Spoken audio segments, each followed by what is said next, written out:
Welcome to the Michigan Man Podcast on Wolverine Sports Radio, a member of the V-Sporto Network, and in partnership with SB Nation's Maize and Brew, for Wolverine fans from coast to coast. Go Blue and welcome back. I'm your host, Mike Fitzpatrick. On today's show, it's one of our favorite topics, recruiting. With us on our game day segment will be one of the best at covering this very important topic, EJ Holland from the Wolverine magazine and the Wolverine ON3. Sherrone and staff have so much on their plate right now. They are busy with practice, getting the new coaches settled in with their position groups, and at the same time recruiting future Wolverines. A lot of you are getting anxious, and I hear you, because we haven't had a commit in almost 3 months. Recruiting is always a challenge. It has been for the last 3 years, but especially in this new NIL environment. Throw in a new staff, and it's even more of a challenge. My guest today says, be patient. It is going to take some time putting the next class together. But Sherrone and staff are working their tails off and hoping to take advantage of our recent success on the field. With us next is EJ Holland, who covers recruiting 24/7 for the Wolverine ON3. So stay with us.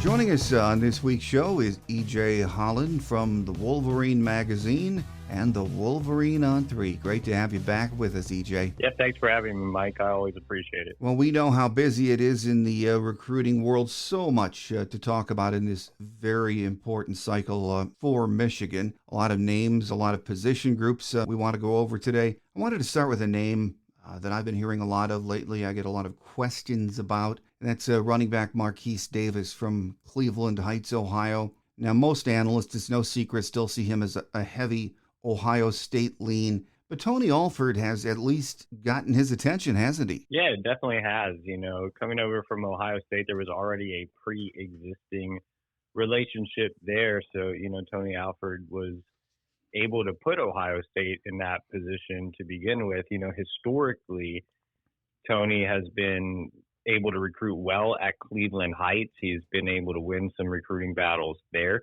And with Marquise Davis, like I said, that relationship is really, really strong. So Davis visited in March, then came back for another visit last weekend where he had a chance to continue to familiarize himself with the program. And towards the end of Mike Hart's tenure, it just seemed like he kind of really tailed off on the recruiting trail. So Tony Alford's been able to pick that up. I think Davis has always been willing to listen to Michigan, but he's never really grown comfortable with the program until now. These 2 visits have given him an opportunity to see what Michigan is really like on and off the field.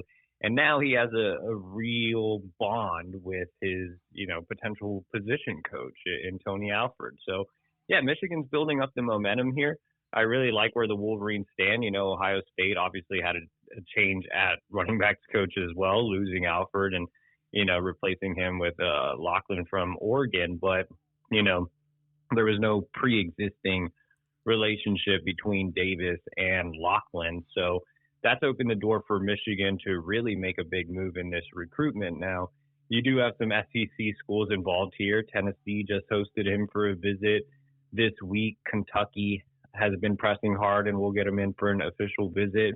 Same with Florida. So, you know, those 3 schools are all scary in a sense because Michigan has lost recruiting battles in large part due to NIL to all 3 of those schools. Mm-hmm. You know, you remember the Aaron Childs fiasco last cycle with Florida. You know, Tennessee's been able to pay a ton. Kentucky has been able to pay a ton as well. So, you know, all 3 of those schools pose a threat from an NIL perspective. Now, how important NIL is to Marquise Davis, I guess we'll find out as the cycle progresses. But right now, Michigan has positioned itself extremely well in this recruitment. Well, it would be nice to pick up a back of his caliber. I think everyone agrees with that. But are there some other names that you can mention that Coach Alford is making a priority in this next class of 25? Yeah, you know, Marquise Davis is, you know, at the very top of the board and seems like the most realistic elite back. Remember, he's the Gatorade Player of the year in the state of Ohio. He beat out Jordan Marshall,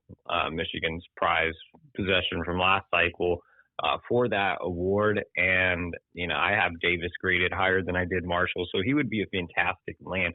But Michigan's obviously giving itself other options as well. Tony Alford has extended some offers to some other elite backs. One is Byron Lewis out of American Heritage down in Florida. And Tony Alford has had success recruiting the state of Florida in the past. If you look at his recruiting track record, a lot of his lands have come out of the Sunshine State. So, Ohio State actually has the lead on the On3 recruiting prediction machine for Lewis. And again, that was in large part because of Tony Alford. Now, Ohio State is still a major player in that recruitment. There is a relationship between Lachlan and Lewis.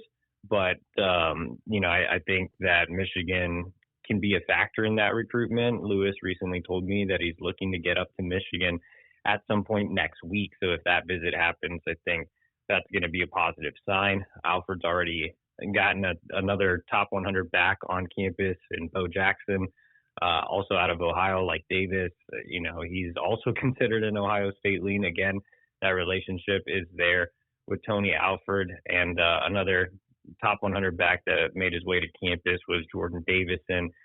He looks like an Ohio State lean, but, it'll be interesting to see if anything changes there. I think, obviously, you see all of these Michigan, Ohio State recruiting battles. It looks like each school is only going to take two, so it'll be interesting to see how the dominoes fall and who decides to commit where and how that affects the other backs recruitment. Well, over at the wideout position, a lot of us have wanted to see Michigan start targeting more of those, the bigger bodied receivers that can stretch the field, make the contested catches. Does Ron Bellamy have any of those guys on the radar right now you can talk about? Yeah, of course. Quincy Porter is the big one, in top 100 wide receiver out of Bergen Catholic in New Jersey. He's one of the best players I had a chance to see in the fall, and he's every bit of 6'3", 190. His track times aren't, extremely impressive, but his speed really pops up when you watch him play.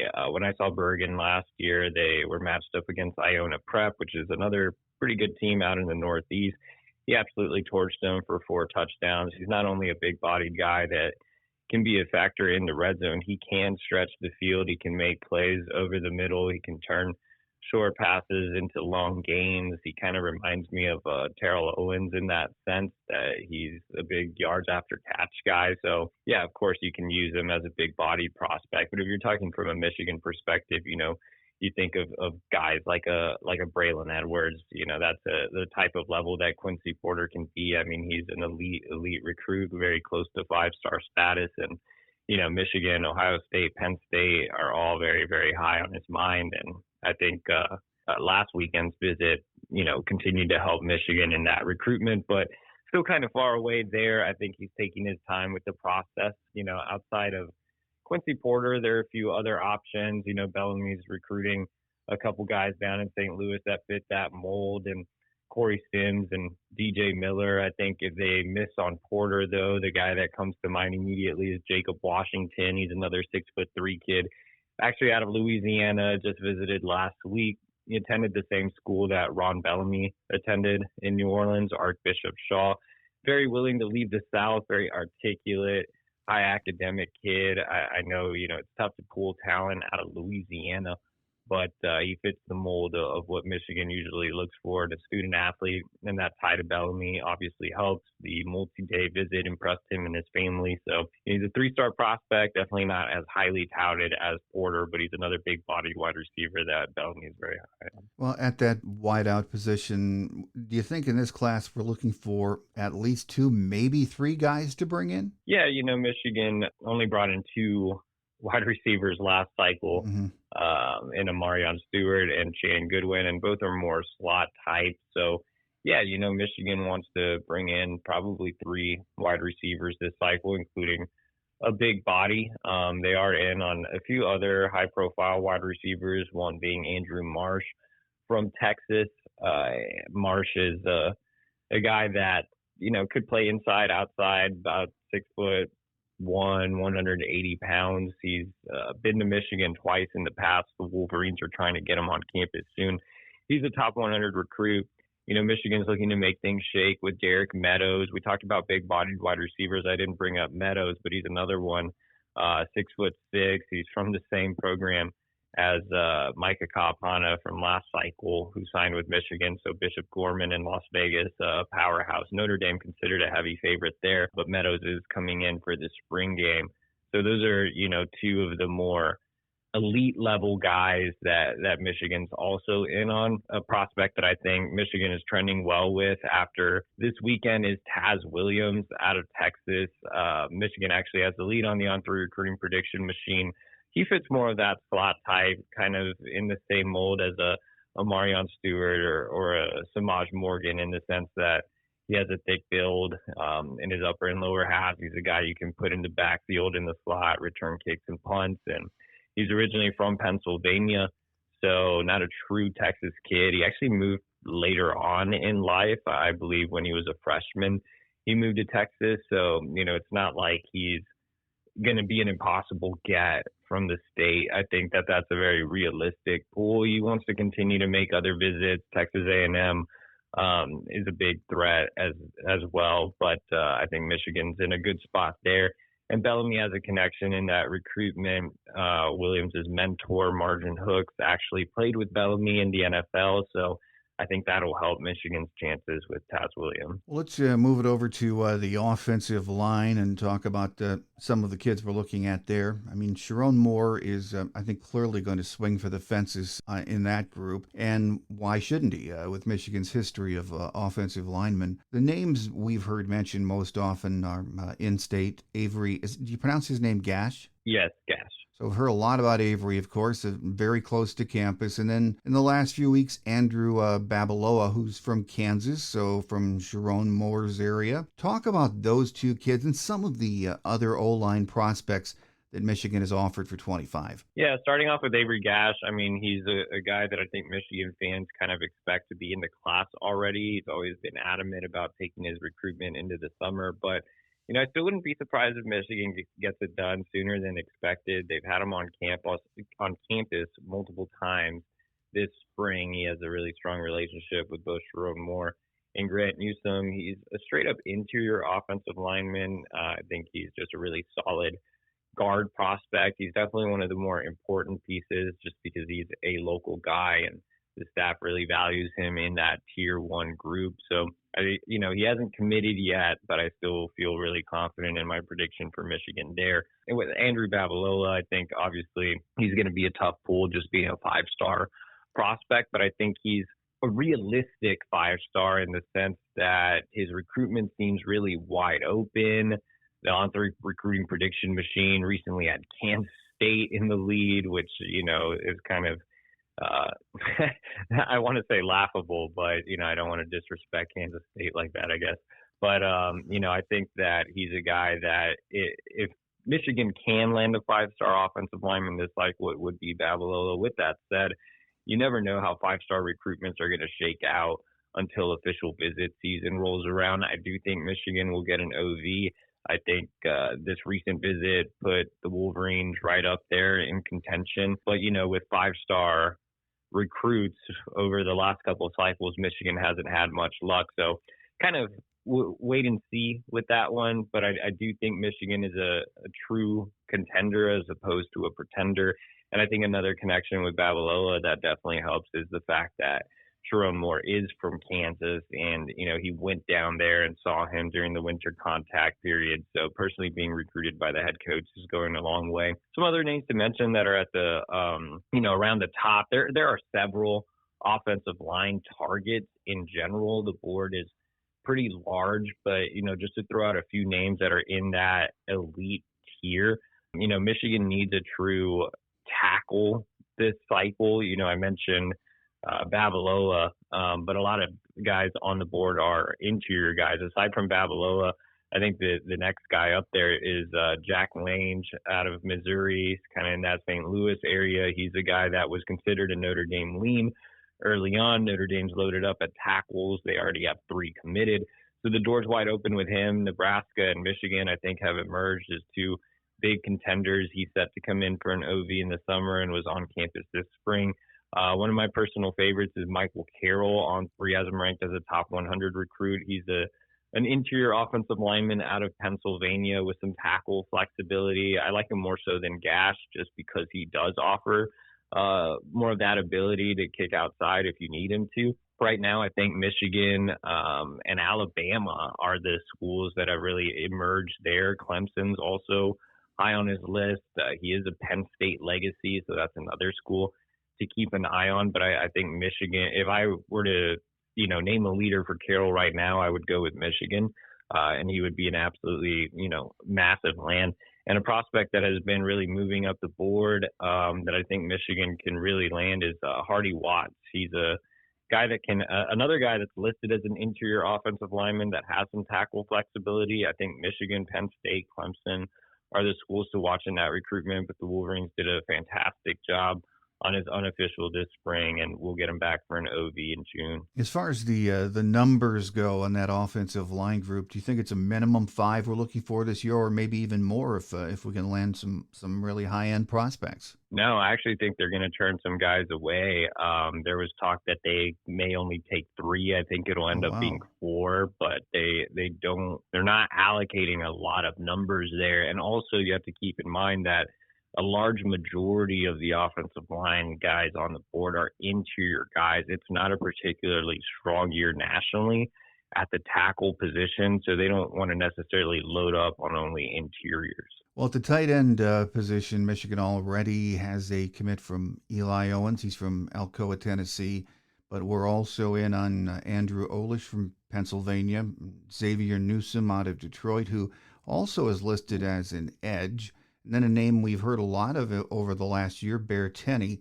So talk about those kids and any other prospects at tight end that we have on the radar. Yeah, Steve Casula has kind of blown up the tight end board. Obviously, like you mentioned, they have Eli Owens committed, and he's more of an H-back, full-back, inline type of guy. He's not someone you're going to necessarily split out very much, though he does offer, a good amount of ability as a pass catcher at that size. But, they want a true, more Colston Loveland type flex end to pair with Eli Owens. And, you mentioned some names there. Like I said, Casula has kind of reset the board. So Bear Tenney has kind of come off the board completely after, it seemed like he was a slight Michigan lean early on.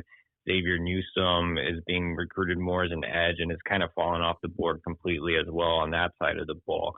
So the guys that have emerged as true contenders to pair with Eli Owens are, like you mentioned, Andrew Olish from Pennsylvania. He just made an unofficial visit, really quiet kid, hard to get a true read on his recruitment. He's set to come back for an official visit in June. Penn State, Michigan, and some of the southern schools are high up there for him. And the other kid is Hayden Bradley out of Georgia powerhouse Buford. He just visited last weekend, actually had a chance to spend a lot of time with Eli Owens. So he would be, those two are probably the guys that are really high up on the board. And another intriguing name to know is Dakota Terrell out of Oklahoma, 6'9", 210 pounds, a converted basketball recruit. Michigan just offered him not too long ago, and they're trying to get him on campus. And I'm sure more tight ends will pop up during the spring evaluation period, but I would say the focus has turned to Olesh and Hayden Bradley. All right, well, let's talk about the quarterback position for a couple of minutes, and that means Carter Smith out of Fort Myers. He's the only hard commit at quarterback right now, and I know you've been down there. You've been able to watch him work out, talk to him, talk to his dad and coaches. From everything I hear, Michigan really likes his upside. He's an incredible athlete, but your thoughts after being around him, what you think of him? Yeah, I love Carter. I mean, as a player, he's a fantastic athlete and a dynamic playmaker. When you look at Jaden Davis last cycle, he was very polished for the most part, aside from his throwing hitch. I thought he was a very polished passer, extremely accurate, a guy that had field generalship and can command an offense with, but kind of lacked any flair to his game and didn't offer much as a runner and wasn't the most athletically gifted kid and was also on the short side. So, with Carter Smith, I think you're getting the exact opposite. You're getting a guy who is an elite athlete, who is a creator in and around the pocket, who is a true threat with his legs. I mean, you can run the read option with him. You can run some QB keepers with him. He's a guy that, he's a load to bring down as well. He not only has the speed, he's a guy that runs with physicality. So, there's a lot to like about Carter Smith as an athlete, and the arm strength. I mean, he's a kid that threw in the 90s as a sophomore. His father played in the minors, so he's a converted baseball kid. And I shouldn't say converted baseball kid. He's been playing football his whole life, but he was a legitimate Major League Baseball prospect, and he gave that up to focus on football. So that shows you how much he loves the game. His coach kind of described him as having a linebacker mentality because of how much he loves just the physical nature of football. And, he was good at baseball, but didn't love baseball. And, he loves football. And I think, when Jim Harbaugh was the coach here, obviously he looked for guys that truly love the game of football, similar to JJ. And I think in that way, Carter Smith is very similar. He has a pretty magnetic personality once he opens up, a little quiet at first. Kind of down in Fort Myers, does more fishing and a little bit of hunting, and stays to himself. But when you get to know him, he's a guy that you can easily gravitate towards. So yeah, I don't think he'll have any issue creating plays around the pocket, picking up yards with his legs, throwing the deep ball. With Carter, it's all about polishing up his mechanical fundamentals. He's a guy that just hasn't had any quarterback training until this year, whereas like a Jaden Davis had elite quarterback coaches working with him since he was an elementary school student, basically. With Carter, he's never had that. He's always split time playing baseball, traveling for baseball, and doing football. So now he actually has a quarterback trainer, and I think he's coming along from a mechanical standpoint, from a footwork standpoint, improving his accuracy.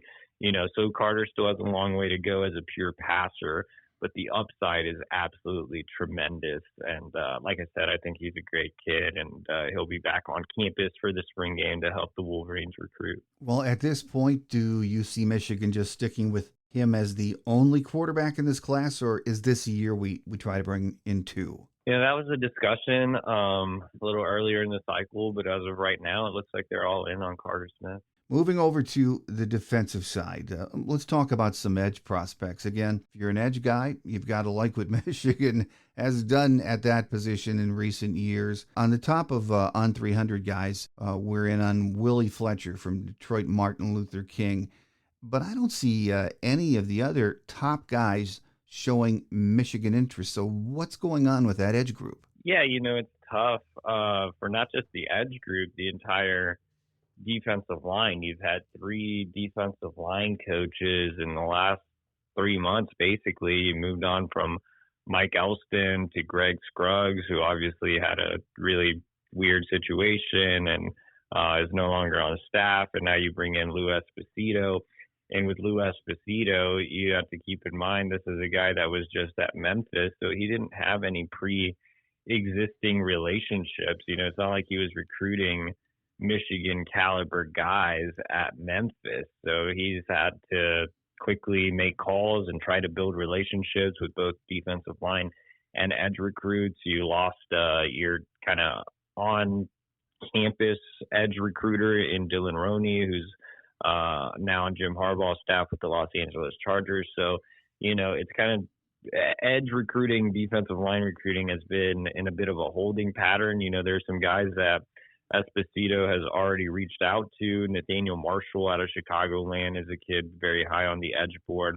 Marion Dye is a top 100 kid out of Indiana. Damian Shanklin is another top 100 kid out of Indiana. Those 3 are kind of those elite edge prospects that Michigan really likes, but, I think it's going to be tough to get all of them. Another prospect that visited this spring was Jaden Woods out of Kansas that Sherrone Moore personally recruited. You have Jalen Williams, who's a 4-star prospect out of Chicagoland that has been extremely high on Michigan. I thought Michigan had a pretty heavy lead coming out of the fall, but I think all of these kids are kind of just in wait and see mode as they develop a relationship with Esposito. So, kind of a bit of a tough spot so far. But yeah, I mean, like I said, the guys I mentioned, along with Nasir Wyatt, who's another top 100 kid who's supposed to be coming in this spring. I mean, those are guys they really covet, but it's all about relationship building with Esposito. And, Esposito's only been here,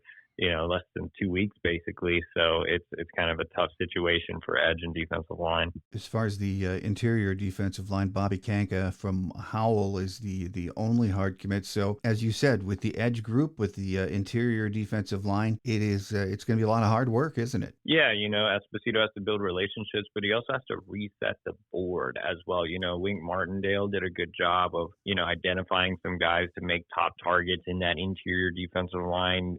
He personally offered an on-300 prospect, Trajan Odom, out of North Carolina. DJ Sanders, a top 100 kid out of Texas, is set to visit. So, I think Wink Martindale has been trying to keep up there, but it's all about Esposito and the way he resets the board and recruits these guys. So it's tough to give any type of true intel on defensive line or edge recruits as they reset the board and reset relationships. When you look at the linebacker group on 300, at least right now, the only one showing Michigan interest is Christian Pierce. He's from Brother Rice in Chicago. He also seems to be equally interested in those guys over in East Lansing. So who else are we targeting at linebacker that you know of, EJ? Yeah, Christian Pierce is a brother of Trey Pierce, who currently is on the Michigan roster. But, he's kind of fallen by the wayside. Obviously, Michigan has a new linebackers coach in Brian Jean Mary, so he's blown up the linebacker board and has reset it. So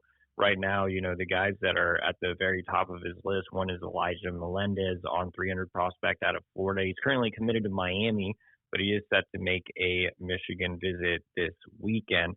Jean Mary's been very aggressive. He's offered two of the top 5 linebackers in the country, and Zayden Walker and Tavion Wallace. He's, been very involved with Ty Jackson, who's another top 10 linebacker and the number 1 linebacker on 3.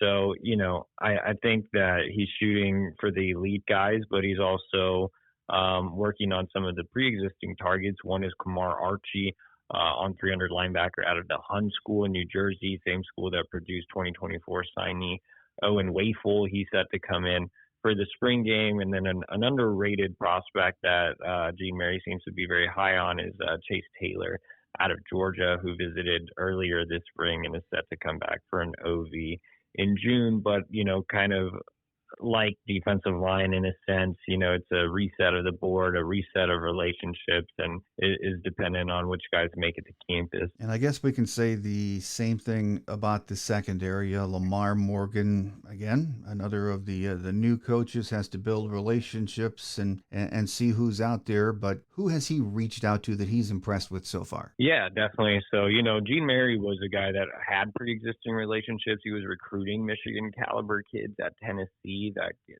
can't be said for Esposito, and it also can't be said for Lamar Morgan, who's coming over from Louisiana Lafayette, a complete reset on his end.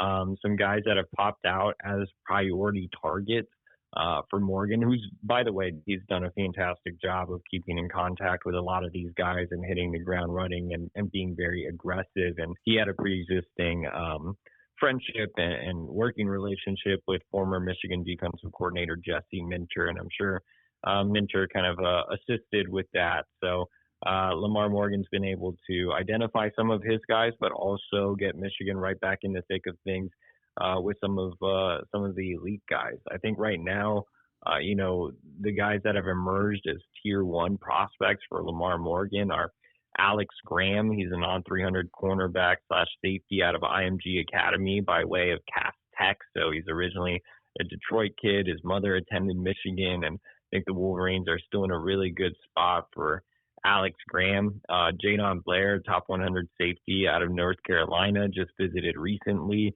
He's a guy that's very high on the board and also very high on Michigan. I think Michigan, Penn State, Notre Dame are some of those schools that are high on his list. Kanoa Winston is a top 100 safety / nickel out of Washington, D.C., Gonzaga, same school that produced Michigan offensive lineman Evan Link. There's a tie there. Making his first visit this weekend, but Michigan's moving up quickly along with schools like Ohio State and Penn State. So, those are some guys that have emerged as those top level guys that have been to campus in the past. Some more that Morgan is looking to get on campus. One would be Shamari Earls. He's a top 100 cornerback out of Virginia, recently left Michigan out of his top schools list, but Morgan has the Wolverines right back in the mix. He's one of my personal favorites, big corner at 6'2", but also a track kid that has really impressive times. And another is Kobe Sellers, an On300 cornerback out of Texas. Morgan obviously has ties down there, being a Texas native, so working very hard on Sellers. And he's been in contact with around 30 or so defensive backs, so he's really keeping the board open. But I would say those are some that have become those tier 1 level targets on the board. And there's some others that are kind of in that secondary and tertiary range, like Dwayne Galloway, who's an On300 kid out of Ohio, or Jamari Deloach, who's a 3-star prospect out of Virginia that could very well end up in the class. But it all depends on how hard Michigan pushes, where Morgan is able to navigate with those top tier targets. So we'll see how the DB board plays out. It's one of the more intriguing storylines to follow, since this is a very talented group nationally, and it should be a bigger defensive back class for Michigan. Well, April is a huge month for visits. We have the spring game right around the corner. Would it be optimistic to think that we're going to see some commits after the spring game or in the next few weeks, or is it your hunch this class is really going to start filling out later in the summer months? Yeah, I think, most of the class will probably be built in June or shortly after June once kids make it back for official visits. You have to keep in mind that there's so many new staff members. We talked about Esposito resetting the board, Gene Mary, Lamar Morgan, Steve Casula. So these guys have to get familiar with some of these new assistants. They have to get familiar with Sherrone Moore as the head coach. So I think a lot of kids want to wait. It wouldn't be surprising to see Michigan end the spring with a few more commits, obviously. But, right now they're on more than a 3-month commitment drought. Eli Owens was the last commit back in early January. So, I think right now, it's a little bit of slow times. I think the hope is that Michigan can get some of these guys to commit sooner than expected here on some of these final spring visits as we head towards the spring game. Maybe a guy like Avery Dash helps jumpstart the class. But for the most part, I think the majority of this cycle will be won in the summer. Well, EJ, you were around to see how Jim Harbaugh and his staff recruited over the years. Now you get to see from very beginning what it's like under Sherrone Moore with his staff. I know it's probably early to ask a question like this, but what changes in direction and philosophy have you noticed so far, if any? Yeah, I think Sherrone Moore is going to be more of an aggressive head coach recruiter. I've kind of likened him to Marcus Freeman at Notre Dame, just being a guy that travels as much as he can within the NCAA rules to see kids on the road. He's going to be very active on visits, not just having the one-on-one meetings that Harbaugh had, but also being actively involved throughout the visits with not only the kids, but the parents and their guests.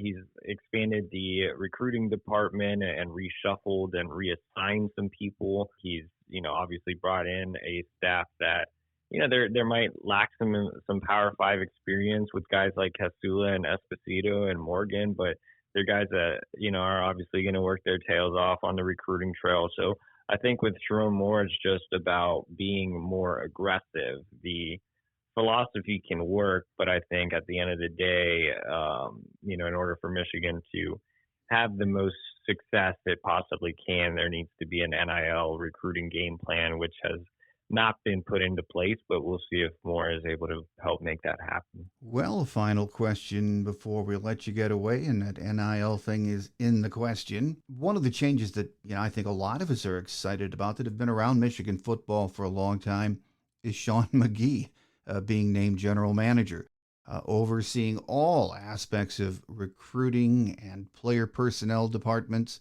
and coordinating NIL initiatives.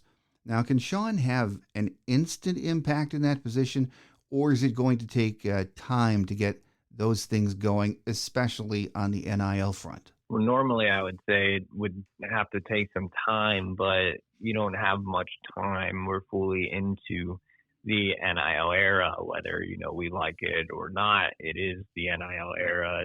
Recruiting has completely changed. And with Michigan, we've been hearing soon and soon and soon, and it hasn't come. And, everybody can say, well, Michigan always, finds their kids regardless. Well, Michigan had their kids that they identified as top targets that brought them in. They brought them in for official visits last summer, and all of a sudden their recruitment's turned because of NIL. So I would say that's not completely true. You're not necessarily getting the kids that the staff prioritize. Michigan gets a lot of credit for finding and developing talent, as they should. Obviously, they won a national championship with a little bit less of recruiting stars than some of the previous or most, if not all, the previous champions. But those recruitments of a JJ McCarthy and Donovan Edwards and Junior Colson, those were pre-NIL. Now in the NIL era, you're not necessarily seeing the same caliber recruits sign with Michigan. Only one top 100 industry recruit has signed with Michigan over the last 2 cycles. You don't have one committed this cycle. So I think things have changed, and we just have to accept that. And the sooner things happen, the better. I think that's a big reason Sean McGee was brought back, was to help, figure out things from an NIL standpoint. And that's not to say that Michigan hasn't done a good job of paying its players on the roster. They have, obviously. They were able to get Donovan Edwards back for another year. JJ McCarthy, I'm sure, did just fine from a monetary standpoint. But at the end of the day, a lot of these recruits are looking for guarantees, and right now there's no guarantee. I think Jim Harbaugh was very big on potentially having a base salary model to not only take care of his players, but it would also give something concrete to sell on the recruiting trail. That never came into fruition, and it's certainly not a novel concept. This has happened at lower level schools like my alma mater, SMU. They have a base salary model, so it's not like it can't be done. It'll be interesting to see if they go in that direction or if they do something else. But either way, there has to be some type of concrete recruiting plan. And that not only comes from McGee, it comes from Sherrone Moore, it comes from Ward Manuel, it comes from Santa Ono, it comes from the collective. So, everybody has to be on the same page because they have to figure it out in order for Michigan to continue to sustain the success that they've had in recent years. With us today, talking about recruiting, NIL, and a lot, has been EJ Holland from the Wolverine magazine and the Wolverine On3. Always great to have you on the show with us, EJ, because recruiting never ends, and it's one thing I get tons of email and instant messages about. So we want to thank you for taking the time to be with us today. And rest assured, we'll have you back soon, I'm sure. All right. Thanks, Mike. Appreciate it.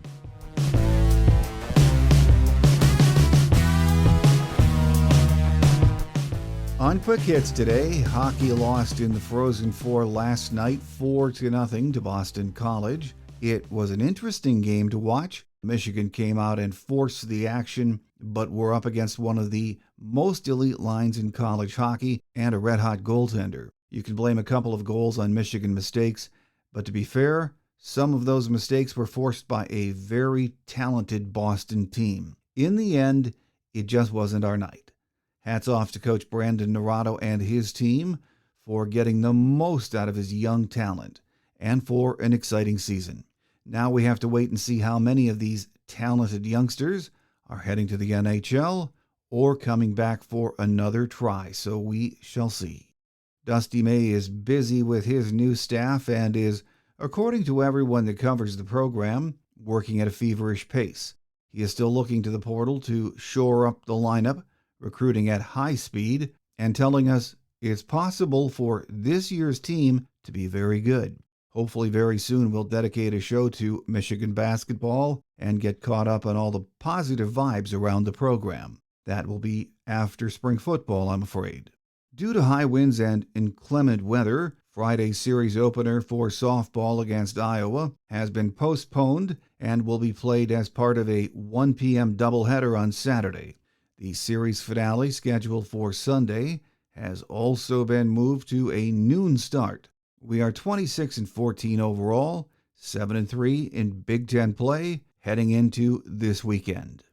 The same weather is impacting baseball, of course, as they're at home this week. Friday's series opener against Minnesota, originally scheduled for 8 p.m. Friday, has been postponed and will be played as part of a Saturday doubleheader starting at noon. Both games will be streamed live on Big Ten Plus. Sunday's game is still scheduled for a 1 p.m. first pitch. Heading into this weekend's action, Michigan is 15-19 overall, 6-3 in the Big Ten. That does it for another show. We'll be back soon with another program, and we'll break down the Michigan spring game as well as the upcoming NFL draft. So have a great Wolverine weekend, everyone. I'm your host, Mike Fitzpatrick. Until we meet again, take care, and as always, go blue. Thanks for joining us today on The Michigan Man, here on Wolverine Sports Radio, a member of the V-Sporto Network, and in partnership with SB Nation's Maize and Brew.